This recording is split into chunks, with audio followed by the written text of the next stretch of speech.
choice, not by chance. Make changes, not excuses.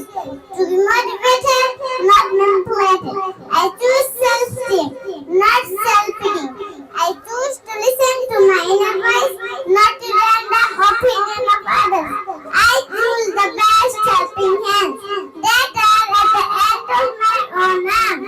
So if I could not handle things, I put my hands together and pray to Allah Almighty, who is the most helpful and the most merciful. Assalamu alaikum and very good morning to all of you, respected principal sir, teachers and my dear friends.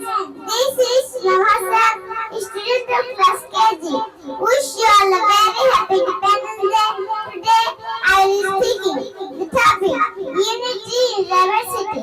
Urdu audience, I have thirst for unity, the desert of South. I have thirst for unity, the mountain of Himalayas.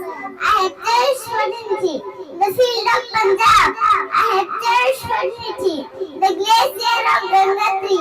I have thirst for unity, the beauty of Kashmir. I have thirst for unity, the lush greenery of Assam. Ladies and gentlemen, unity in diversity was found alive. Thank you.